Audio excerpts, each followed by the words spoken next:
성도 여러분 안녕하십니까? 2023년 1월 6일 금요 새벽 말씀 함께 나누겠습니다. 함께 나누실 하나님 말씀은 사무엘하 7장 8절에서 12절까지입니다. 오늘 본문은 다윗에게 베푼 하나님의 은혜에 대해 말씀하고 있습니다.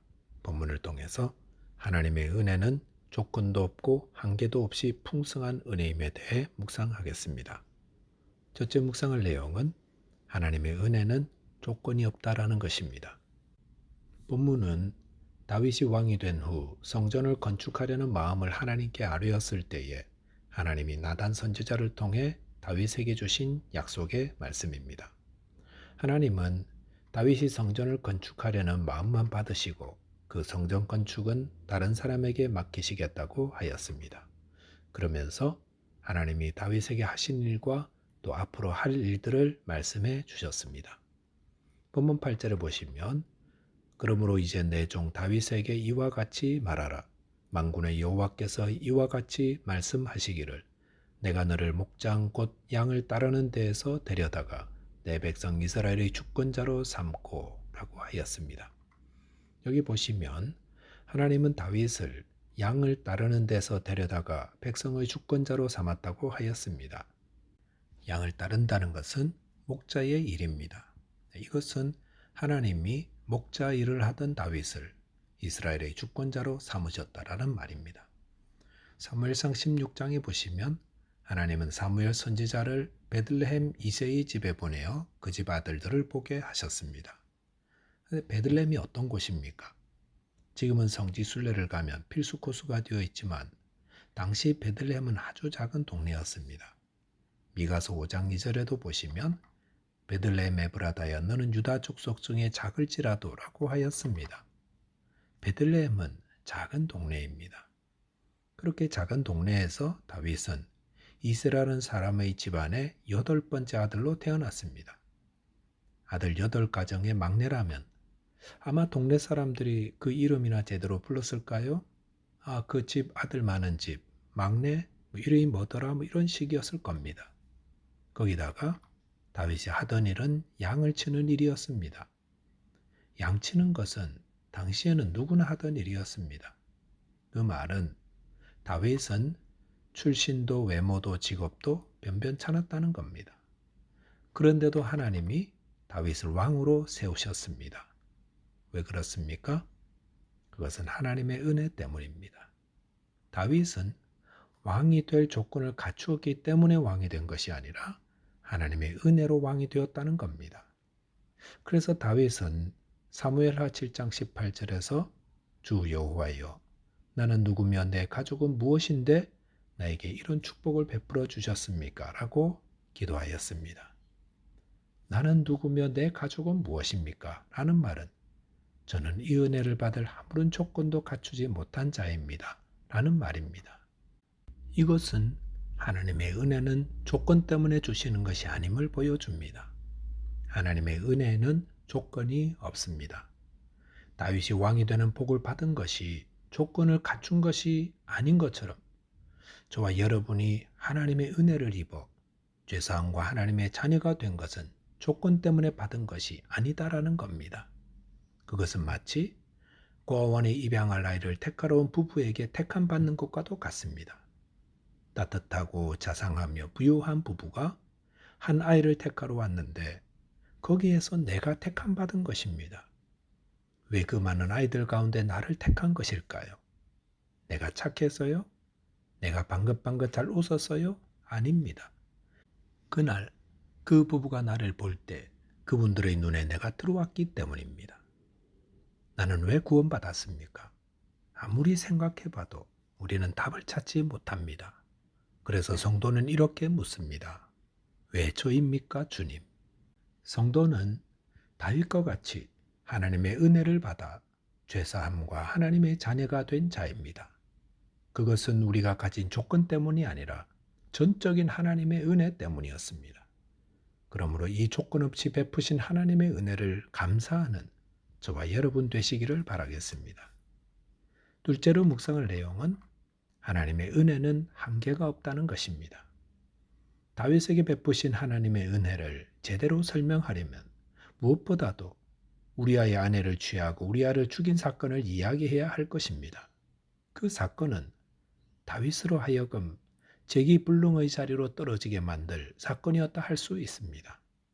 다윗이 저지른 범죄는 가장 추악하고 비열한 것이었습니다.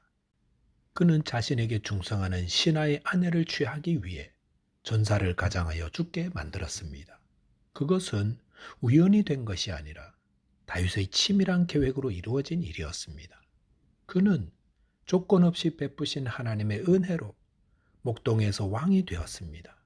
그 은혜를 받아 하나님의 복을 누린 사람이 어떻게 이런 범죄를 조직적으로 저지를 수 있단 말입니까? 만약에 다윗이 오늘날 이와 같은 범죄를 저질렀다면 아마도 그는 사회적으로 매장되고 말았을 것입니다.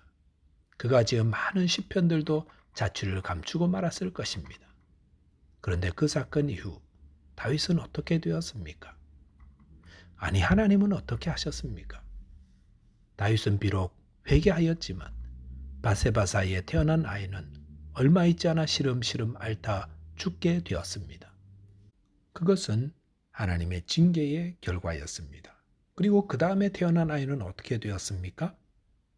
다윗이 저지른 그 비열한 범죄를 생각한다면 다윗에게 태어난 아이들마다 다 죽어야 했을지 모릅니다.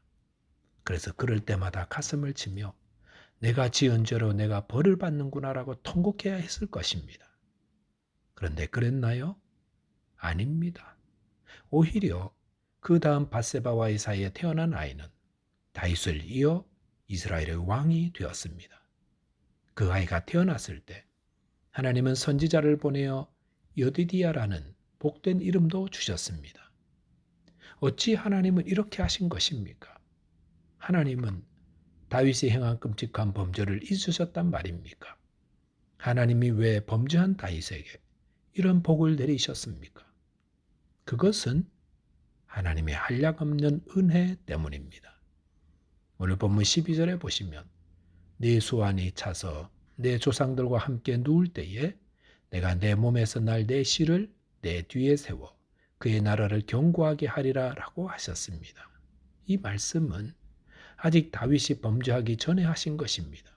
그때 하나님은 이미 다윗의 몸에서 날 씨가 그의 나라를 이어 그 나라를 견고하게 하겠다고 하셨습니다. 그런데 결과적으로 어떻게 되었습니까? 다윗의 범죄도 하나님의 축복의 약속을 멈추게 하지 못했다 할 수 있습니다. 하나님의 은혜의 넓이는 얼마나 될까요? 그것은 우리가 측량할 수 없이 넓다입니다. 하나님의 은혜는 우리가 저지르는 추악한 범죄에도 상관없이 밀려오는 거대한 파도와도 같습니다. 쓰나미가 몰려오면 거대한 바위나 집들도 산들도 다 넘어오듯 하나님의 은혜는 우리의 추악한 과거나 잘못이나 실수나 연약함이나 부끄러움을 다 넘어서 밀려옵니다.